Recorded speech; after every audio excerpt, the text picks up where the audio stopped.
Hello friends, నటసింహం Balakrishna నటించిన అఖండం 2 యొక్క కలెక్షన్లు చూస్తుంటే భయ్య నాకైతే ఒక సామెత గుర్తుకొస్తుంది. ఆ సామెత ఏంటంటే ఎగిరెగిరి దంచిన అదే కూలి, ఎగరకుండా దంచిన అదే కూలి. అలాంటప్పుడు ఎగిరెగిరి దంచడం ఎందుకు, ఎగరకుండగానే దంచవచ్చు కదా అనే సామెత అయితే గుర్తుకొస్తుంది భయ్య. అసలు ఈ కలెక్షన్స్కి ఈ సామెతకి సంబంధం ఏంట్రా అనే క్వశ్చన్ అయితే మీరు కొంతమందికి రావచ్చు. మరి అది తెలియాలంటే ఈ వీడియోని ఆఖరి వరకు చూడండి, మీకు క్లియర్గా ఒక క్లారిటీ అయితే వచ్చేస్తుంది. ఈ అఖండ 2 మూవీకి దాదాపుగా 200 కోట్ల వరకు బడ్జెట్ పెట్టారు.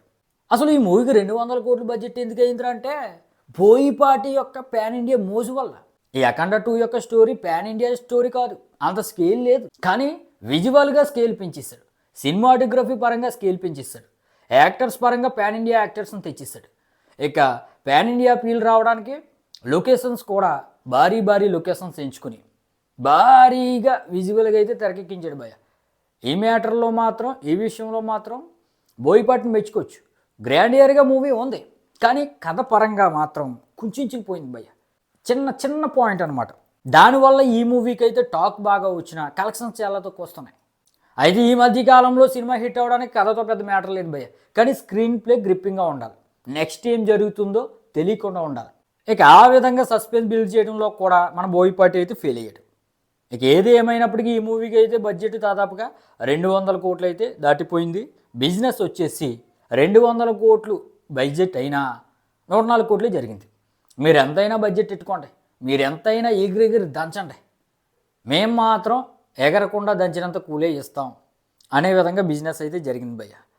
అయితే నేను ఫస్ట్ చెప్పిన సామెతకి అప్పుడే జస్టిఫికేషన్ అయిపోయింది అనుకుంటారేమో, ఇంకా అవ్వలేదు భయ్యో, ఆఖరిలో అసలైన టెస్ట్ ఉంది. ఆ టెస్ట్ గురించి తెలుసుకుందాం. ఇక ఈ విధంగా ఈ మూవీ 200 కోట్ల బడ్జెట్తో 104 కోట్ల బిజినెస్తో 2100 థియేటర్స్లో ఈ నెల 12వ తారీఖున 11వ తారీఖు పెయిడ్ ప్రీమియర్స్తో రిలీజ్ అయింది. అయితే డే 1 ఈ మూవీ 48 కోట్ల వరకు గ్రాస్ రాబట్టింది. ఇక డే 2 19 కోట్ల వరకు రాబట్టింది. డే 3 సండే 21 కోట్ల వరకు రాబట్టింది. ఇక డే 4 నిన్న మండే టెస్ట్లో 10 కోట్ల వరకు రాబట్టింది. ఓవరాల్గా చెప్పాలంటే భయ్యా కలెక్షన్స్ అయితే వచ్చిన టాక్ని బట్టి చూస్తే చాలా తక్కువ వచ్చాయి. మండే టెస్ట్లో అయితే ఈ మూవీ అయితే ఫెయిల్ అయింది. డే 1 అఖండ 2కి 59 కోట్లు వచ్చినట్టుగా మేకర్స్ పోస్టర్ దించారు, కానీ యాక్చువల్ నెంబర్ అయితే 48 కోట్లు వచ్చింది భయ్య. అంటే ఇది రీజనల్ సినిమా వీరసింహారెడ్డి కంటే కూడా తక్కువ, 2 కోట్లు తక్కువ. వీరసింహారెడ్డికి 50 కోట్ల వరకు గ్రాస్ వచ్చింది. ఇక డాకు మహారాజ్కి మాస కొట్టుడు సినిమాకి 50 కోట్ల వరకు గ్రాస్ వచ్చింది. అవి రెండు కూడా రీజనల్ సినిమాలు. బాలయ్య కెరీర్లో అత్యధిక కలెక్షన్స్ రాబట్టిన, ఓపెనింగ్ రాబట్టిన సినిమాలు అవి. ఇక్కడే భయ్య మనం ఫస్ట్ చెప్పుకున్న సామెత అయితే కనెక్ట్ అవుతుంది. ఎందుకంటే వాళ్ళు రీజనల్గా తీశారు ఆ డైరెక్టర్ సినిమాని. రీజనల్గా చాలా అద్భుతంగా కలెక్షన్స్ వచ్చాయి. అంటే ఎగరకుండా నార్మల్గా దంచారు, అదే రేంజ్లో కలెక్షన్స్ వచ్చాయి. అయితే ఈ అఖండ 2ని మన బోయపాటి సీను ఎగిరెగిరి దంచాడు. ఎంత ఎగిరెగిరి దంచినా అదే కూల్ అంటారు కదా, అదే విధంగా అదే కలెక్షన్స్ వచ్చాయి.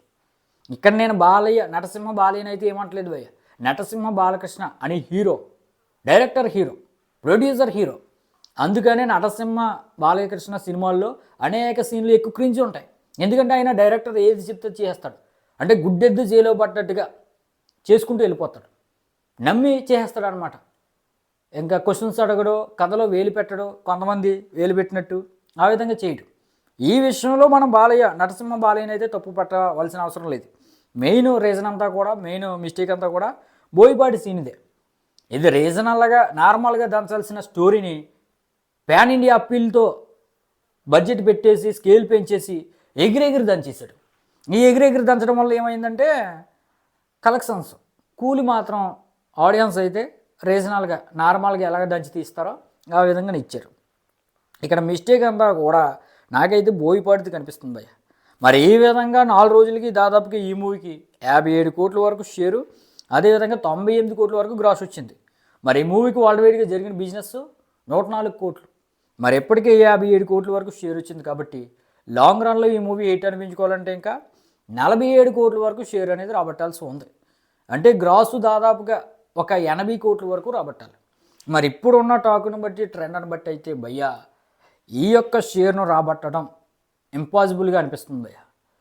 మరి లాంగ్ రన్లో అసలు ఒక 30% రికవరీ చేసిన ఇప్పుడున్న కలెక్షన్స్ని, ఇప్పుడు రావాల్సిన షేర్ని ఈ మూవీ చాలా వరకు గట్టెక్కేసినట్టే. ఇంకా అఖండ 3 అటు ఉంచి అఖండ 2 అయితే గట్టెక్కుతుంది అనమాట. అయితే ఫైనల్గా లాంగ్ రన్లో ఈ మూవీ అసలు బ్రేక్ ఏమైనా అవుతుందా, హిట్ స్టేటస్ అందుకుంటుందా అనేది మీరు కింద కామెంట్ అయితే చేయండి భయ్య.